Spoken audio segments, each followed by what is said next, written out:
ये कहानी है अमरपुर की। हर साल की तरह इस बार भी इस गांव में बड़ा मेला लगा था। अगले दिन बाद मेले की शुरुआत होने वाली थी। हर बार की तरह नए नए झूले, खिलौने, मिठाई वाला, चाट, गोलगप्पे वाले भी अपनी दुकान सजाए बैठे थे। लेकिन इस बार भी गांव के लोगों का ध्यान मौत के कुएं वाले खेल पर लगा हुआ था। इस खेल के प्रचार वालों ने भी कोई कमी नहीं छोड़ी थी। मोहन एक रिक्शे पर माइक लिए घोषणा कर रहा था, आ गया, एक बार फिर से आ गया। जिस खेल ने जीता है सबका दिल, वह फिर से आपके गांव आ गया। करोगे देर तो समस्या होगी विकट, क्योंकि बिक जाएंगे खेल के सारे टिकट। गांव का हर एक आदमी जल्दी से जल्दी टिकट लेकर खेल का सबसे पहला शो देखना चाहता था। अगले दिन खेल का पहला शो था, लेकिन उसी रात गांव में एक अजीबोगरीब घटना घटी। जहां पर मौत के कुएं का खेल दिखाने की तैयारी थी, आधी रात के बाद अचानक वहां से मोटरसाइकिल चलाने की आवाज आने लगी। एक घर में श्यामलाल, उसकी पत्नी देवकी और उसकी 6 साल की बेटी गुंजा सो रही थी। अचानक से गुंजा की नींद खुल जाती है। गुंजा, पापा पापा जागो ना, देखो मौत के कुएं का खेल शुरू हो गया है, चलो ना देखने। अपनी बेटी गुंजा की आवाज सुनकर दोनों जग जाते हैं। देवकी, अरे क्या हो गया गुंजा, इतनी रात को कहाँ जाने की बात कर रही हो? गुंजा, माँ हमने उस मौत के कुएं का टिकट लिया है ना, देखो ना वो खेल शुरू हो गया है, तुम्हें मोटरसाइकिल की आवाज आ रही है ना। श्यामलाल, बेटा अभी तो रात है, वो खेल तो कल शाम को शुरू होगा। गुंजा, पर ये आवाज कैसी है पापा? श्यामलाल, अरे होगी कोई आवाज, चलो सो जाओ। गुंजा सो गई, लेकिन जैसे रात बीत रही थी मोटरसाइकिल की आवाज बढ़ती जा रही थी। कुछ देर बाद मोटरसाइकिल की आवाज आनी बंद हो गई और वहां से एक औरत और बच्चे के रोने की आवाज आने लगी।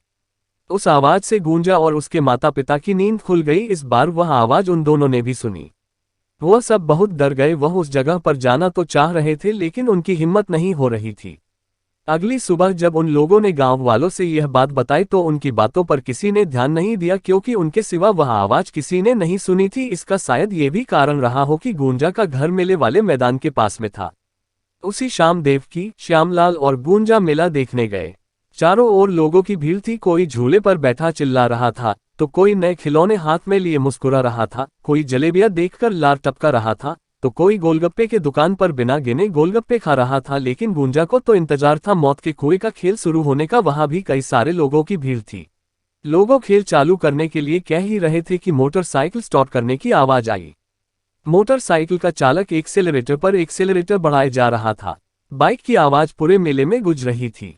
दर्शक बाइक की आवाज से रोमांचित हो रहे थे। कई लोग तो सीटियां भी बजाने लगे थे। लेकिन इस बीच लोगों ने देखा कि मौत के कुएं में एक छोटी सी बच्ची बैठी रो रही है। लोगों ने आवाज लगाई कि ये किसकी बच्ची है।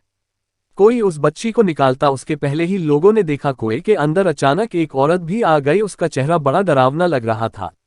वह बच्ची उसके गोद में जाकर बैठ गई। लोगों ने देखा कि जब वो रहे हैं तो उनके आंखों से आंसू नहीं बल्कि खून निकल रहे हैं। कुछ ही देर में वो दोनों उड़ते हुए बाहर आ गए। जिसने भी ये देखा वह बस एक ही आवाज में चिल्लाया, भूत भूत। सभी लोग बाहर निकल आए। मौत के कुएं के मालिक तक ये बात उसके कर्मचारियों द्वारा पहुंची। उसे बहुत गुस्सा आया और बोला, ये क्या बकवास है और तुम लोगों ने ये क्या भूत भूत लगा रखा है? पूरे मेले में चहल पहल है और यहाँ भूत की रट लगा रखी है। लगता है तुम लोगों का काम करने का मन नहीं है, बस मुफ्त की पैसे चाहिए तुम्हें। चलो अगले शो की तैयारी करो। लेकिन अगला शो भी बिल्कुल खाली रहा, क्योंकि ये अफवाह फैल गई थी कि मौत के कुएं में भूत है। अब तो मालिक का गुस्सा 7वें आसमान पर पहुंच गया और सारा गुस्सा अपने स्टाफ पर उतार दिया। उसी रात जब मालिक गहरी नींद में था, तभी उसे तेज तेज बाइक चलाने की आवाज आई। उस आवाज से उसकी नींद खुल गई। वो गुस्से में बड़बड़ाता हुआ गया। वहां पहुंचते ही वह जो देखा उसे अपने आंखों पर विश्वास नहीं हुआ। उसने देखा कि मौत के कुएं में एक आदमी लगातार बाइक चलाए जा रहा है। वह आदमी अपना सिर नीचे कर रखा है। मालिक ने उसे बुलाया, लेकिन मोटरसाइकिल के चालक ने कोई जवाब नहीं दिया। दूसरी ओर ये आवाज आसपास के पूरे गांव वालों को सुनाई दे रही थी। सभी को आश्चर्य हो रहा था कि आखिर इतनी रात को ये आवाज कैसी है।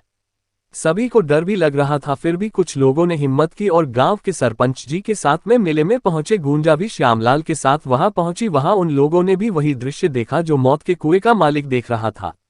वह आदमी अब भी लगातार बाइक चलाए जा रहा था। तभी फिर से वही औरत और बच्ची अचानक से वहां आ गई। सभी गांव वाले उस औरत और बच्ची को गौर से देख रहे थे। तभी जो आदमी बाइक चला रहा था उसके सिर से खून बहने लगा। उसके खून से मौत के कुएं की पूरी दीवार लाल हो गई। कुछ देर बाद वो औरत और बच्ची उसी तरह रोने लगे। अब तो सारे गांव वालों की हालत खराब हो गई। किसी को कुछ समझ नहीं आ रहा था कि आखिर ये लोग हैं कौन। तभी मौत के कुएं का मालिक फिर से चिल्लाते हुए कहता है, अरे सुन नहीं रहे हो? तुम कौन हो? तुम लोगों को क्यों डरा रहे हो? क्यों तुम मेरे खेल को बदनाम कर रहे हो? मालिक की बात सुनकर बाइक चलाने वाला अपना सिर ऊपर करता है। उसे देखकर मालिक की आवाज लड़खड़ाने लगती है, तुम कहाँ से आ गए विक्रम? तुम तो सरपंच। अरे कौन है ये? तुम इसे जानते हो क्या? तब बाइक चलाने वाला अपना बाइक रोकता है और कहता है कि क्यों मालिक, आप बताओगे या मैं बताऊं इन्हें? मालिक मैं क्या बताऊं, मुझे कुछ नहीं पता। तब विक्रम ने बताना शुरू किया कि विक्रम गांव वालों, यह एक दुष्ट आदमी है, इसके सीने में दिल नहीं है, ये जानवर है जानवर। मेरा नाम विक्रम है, मैं पिछले साल तक इसके साथ काम करता था। आप तो जानते हैं कि मौत के कुएं में गाड़ी चलाना हर दिन मौत से गले लगाना जैसा काम है। मैं हर रोज अपने परिवार और इसके लिए जान की बाजी लगाकर मोटरसाइकिल चलाता था, पर उस दिन शायद मेरा दिन खराब था। किसी दूसरे गांव में मेला लगा था, मैं अपना खेल दिखा रहा था कि अचानक मोटरसाइकिल का एक्सीडेंट हो गया और मेरा सिर कुएं के दीवार से जा टकराया। लगातार खून बहता रहा और मैं बेहोश हो गया और फिर मेरी मौत हो गई। विक्रम के मौत के बाद उसकी पत्नी और उसकी छोटी सी बेटी के सामने जीवन चलना बहुत कठिन हो गया। वो एक दिन मालिक के पास गए और कुछ पैसे मांगे, पर उसने कोई मदद नहीं की और वहां से भगा दिया। वे दोनों परेशान होकर बाहर चले आए। विक्रम की पत्नी ने किसी और जगह काम करने की कोशिश की, लेकिन कहीं काम नहीं मिला। भूखे प्यासे सड़क पर भटकते कई दिन बीत गए और फिर भूख से उन दोनों की भी मौत हो गई। विक्रम गांव वालों, आप लोग ही बताइए, मेरा और मेरे परिवार का क्या दोष था जिसकी हमें सजा मिली? अरे हम तो कलाकार हैं, इसी से हमारी रोजी चलती है, लेकिन कल को कोई हादसा हो जाता है तो मालिक हमें मरने को छोड़ देता है। हम पूरा जीवन आपके खुशी के लिए, आपके मनोरंजन के लिए काम करते हैं और बदले में हमें क्या मिलता है? विक्रम की बात सुनकर गांव वालों ने उस मालिक को मारने के लिए घेर लिया। मालिक, अरे मुझे छोड़ दो, मुझसे गलती हो गई। सरपंच, हम तुम्हें एक ही शर्त पर छोड़ेंगे कि तुम अपने यहाँ काम करने वालों की गारंटी लोगे कि उन्हें कुछ हो गया तो उस परिवार को बेसहारा नहीं छोड़ोगे। अरे आजकल तो बीमा होता है, क्यों नहीं सबका बीमा करवा देते? सरपंच की बात मालिक मान गया, उसने सभी काम करने वालों का बीमा करवाया। विक्रम जीते जी अपने और अपने परिवार के लिए कुछ नहीं कर पाया, लेकिन मरने के बाद अपने साथियों का भविष्य सुरक्षित कर दिया।